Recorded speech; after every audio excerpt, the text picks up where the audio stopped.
Welcome. It's Monday, 1 o'clock. Welcome to the Deal Doctor live stream. And we're doing it direct from my house without uh, streaming it through Dom's server. So hopefully the connection will be good and there won't be glitches. So let's get started. By the way, I do have Dom nearby if I do something wrong here and it's not working.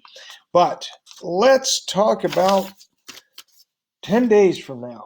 Um, let's hope that we get good news over the next 10 days. Let's hope that everybody stays the course and we continue to see our numbers in Michigan drop, or at least not increase.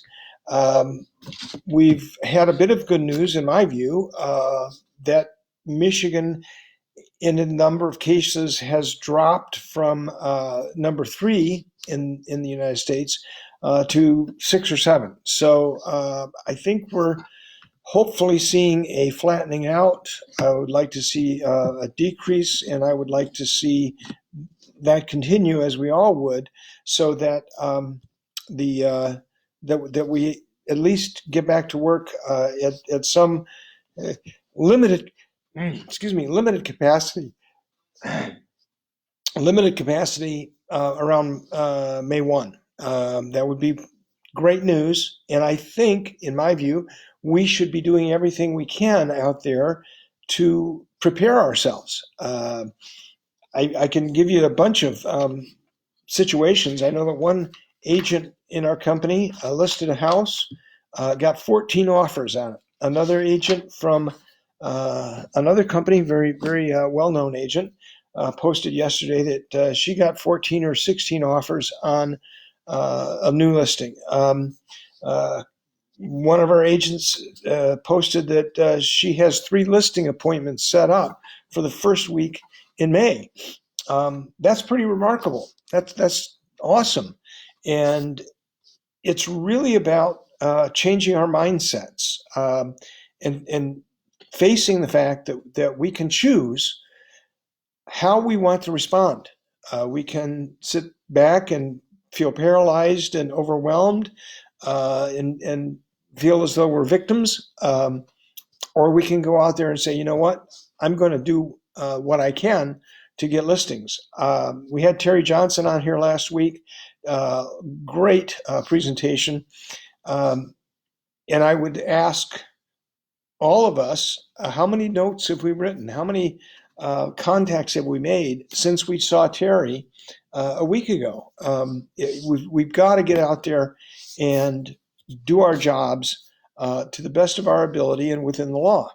So, enough of that. I know I'm preaching to the choir, and I just want everybody to get through this as best we can. I'm going to talk about the relatively new. I think about a week ago we figured out that we were allowed to have buyers attend inspections, and over the course of the last week, there's been a lot of forms flying around, being reviewed, and I know that Grand Rapids, or the Greater Regional Alliance of Realtors, GRAR, has created a form and provided it to us, which is in dotloop. Now, I thought there was a form from the Michigan Realtors doing essentially the same thing. And as I tried to answer Diana's and Brian Cribb's question on this, I am not finding that. This is the extension that I shared about an hour ago, is actually an extension to the contract for the COVID-19 crisis. And that's not what I want to talk about today. I want to talk about the ability for buyers to go into inspections with the inspector. Again, GRAR has created a really good document, which is in dotloop for you. That is not a form that we can say to other members of other boards that you're free to use. It's a copyrighted GRAR form. But I'm working on getting something maybe from MAR or from our attorney, which has been drafted for use throughout our company. So hang tight. We're going to get you something that everybody can use.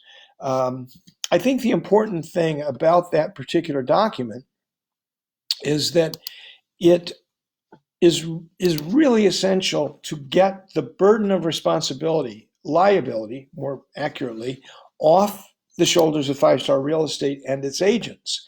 I want to pull it up here for a second. And one of the lines in it, I'll read just one of the lines regarding indemnity and release. It's paragraph 3 in this document.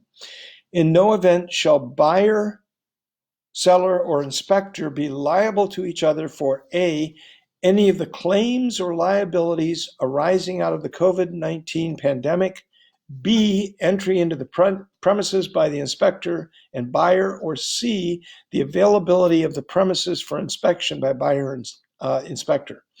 The undersigned buyer, seller, and inspector understand and assume the risks associated with entering the premises during the COVID-19 pandemic and hereby release, waive, discharge, and forever hold the parties to this agreement individually and collectively, harmless from and against all claims, damages, losses, and suits arising from or in any way connected with the COVID-19 pandemic. Whew, that's a lot. The important thing here is that nowhere on this document does Five Star's name appear. It is a contractual agreement. It is a indemnification of any realtors involved, and it is an agreement between the buyers and the sellers. And it says the inspector is going to be the one who has to establish and enforce the protocol in order for the buyer to attend the inspections, whether that's putting on gloves or booties, masks, all of those things, whatever it might be, those are up to the inspector to establish and enforce, and the seller and buyer have to agree that this is inspection is going to move forward. All of that said, it is a huge game changer. We knew that the moment that we discovered this. It's a huge game changer. And so you can go out and sell houses and know that your buyers do have the opportunity. They don't have to wait until May or sometime later. I hope that's not the case. But they don't have to wait until May until the stay-at-home order is lifted. They can be out looking at homes right now, making offers that are subject to the inspections, going out and attending the inspections with a licensed or certified inspector. And within the realm of that, a home builder, licensed home builder, would qualify. So we have a lot more opportunity to go out and sell houses now, and than maybe we thought we did a week or 10 days ago. So I'm going to jump back here to my other screen and see if we have questions. So to Diana's question, which is buyers are attending inspections with the inspector, is the inspector required to provide masks and gloves? Again, the protocol is up to the inspector. I know that I think I shared an email from Bull Moose Inspections where the owner actually laid out the protocol that he was going to require. And I have talked with Dina DeLong, who is the owner with her dad, Fran Harper, at Housemasters. And Housemasters has protocol established as well. If the buyers are attending inspections, the protocol has to be established by the inspector. We can't do that. And the seller has to say, okay, that's okay. Whatever your protocol is, let's see it in writing and let us approve, being the sellers and the buyers, let us determine whether or not that's acceptable. I would hope that they would be providing masks or requiring masks, whether the buyer provides them or the seller or whatever. It's really not our job to enforce that protocol. So I hope that answers your question, Diana. Brian, I misled you. I'm sorry. This thing that I posted was, in fact, I thought it was the Michigan Realtors version of the indemnification that GRAR has drafted. It is not. It was about the extension. So ignore that and just let me know, or I'm letting you know that we're working on that to see if, in fact, Michigan Realtors has one. If you are aware, if your own board has done this, as GRAR has, please send those to us so that we can put them up on Dotloop and share them with agents so that they can get that kind of information out to their buyers and sellers and inspectors. So if WIMLAR, GCAR, MomBoard, TAR, any of those folks, if you have a document that you've been sent indemnifying the brokerage for the inspections with buyers, by all means, please get them to us so that we can add them to our list here. Let's see what else.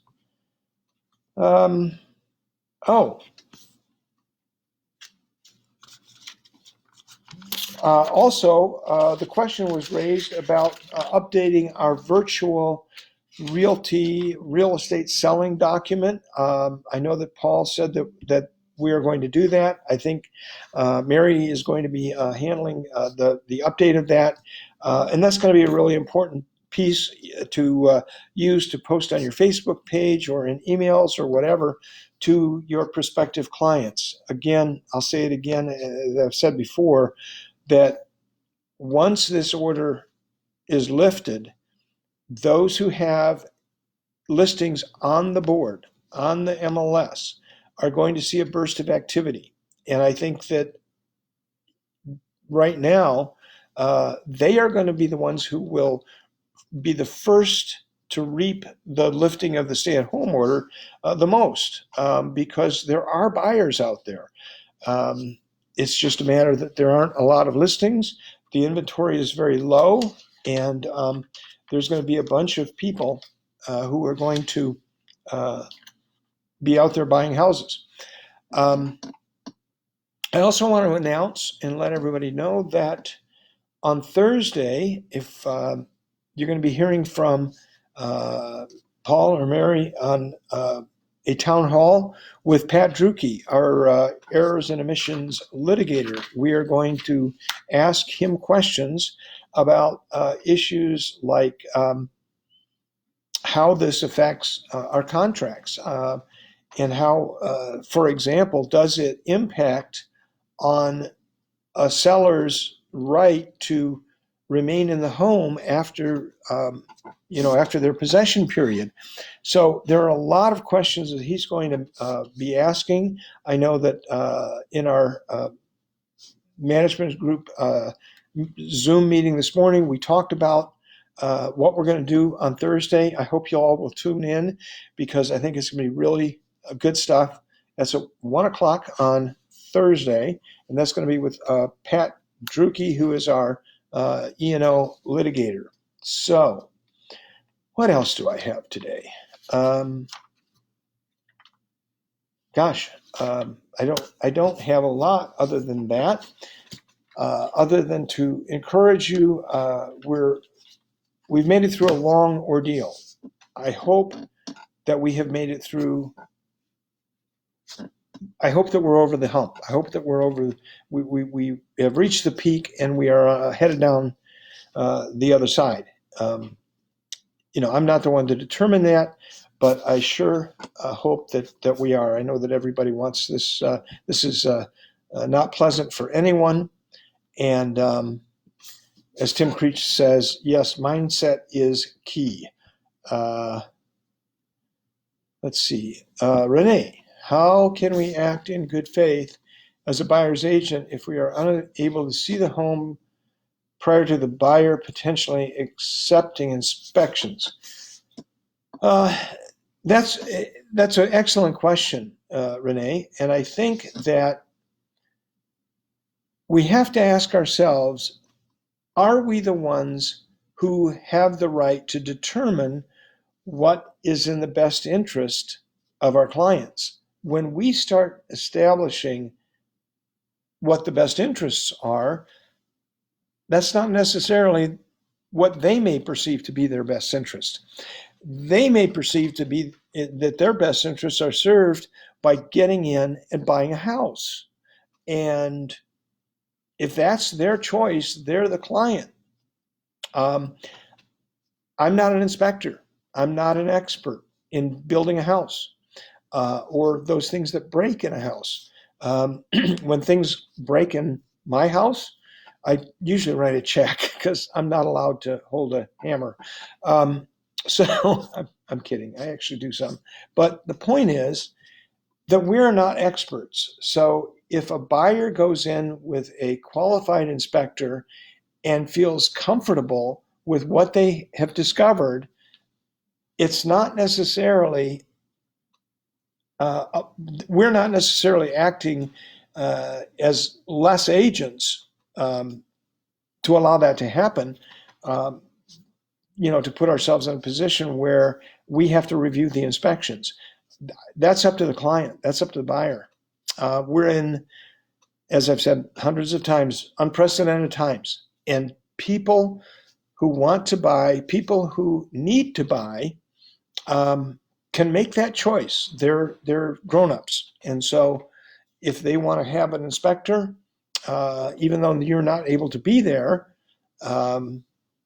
they have the right to do that. And we as agents have a duty to obey their direction. So,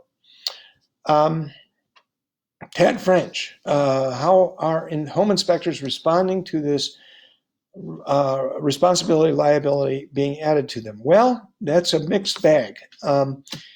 Some are grasping it and saying, yeah, we're good with that. Moving forward and creating protocols, publishing those protocols so that potential buyers or potential customers of the inspector can review those protocols and say, yeah, I'm good with those protocols. We're going to wear masks and boots and gloves and all of those things. We're going to wash our hands and all of the, whatever the protocols are. And the seller has the ability to say, oh, I see those protocols that you've posted on your Facebook page or your website, and I'm good with that. So some of them are being very proactive and saying, I can set the protocols. I understand that the duty is mine to set the protocols and enforce them. Some of them are saying, I don't want anything to do with it. I don't want to enter somebody's house because they may be at high risk themselves, or they may just say, you know what, I'm not going to potentially take something back to my family that could be harmful. So it's a mixed bag, Tad. Some are going for it and saying, I feel as though I'm being careful and following all the protocol. Some of them are not. But I would encourage us as agents that when an inspection is scheduled, that we get this document, some sort of document signed that everybody understands that the inspector is the one in control and sets the protocol and enforces it. So I hope that answers your question. What else you got? Anybody else? Again, as Tim Creech says, it's a mindset. This is all new and different, and we can adapt and we can choose to overcome or not. I hope that we can encourage all of you to adapt and to think of this differently. This may change the way we do business in the future. It may be a seminal change here in the way we operate as real estate agents. And the more people, the more of us agents who can make that change, is those are the ones who are going to survive and thrive in this business, as Terry pointed out last week. So I'm at 21 minutes in. If nobody has any other questions, I would just once again encourage you with all my heart to get out and try to stay positive, be safe, keep the protocols in place, and get some listings on the board to the best of your ability. Yes, Julie, it's stretching us all. Yes, great comment. It is absolutely making us all learn a new way of doing things. As you see, by me doing this all on my own without Dominic's help today. Well, he's a little help. He did tell me. So anyway, stay safe out there. I wish you the very best. I'll see you next week.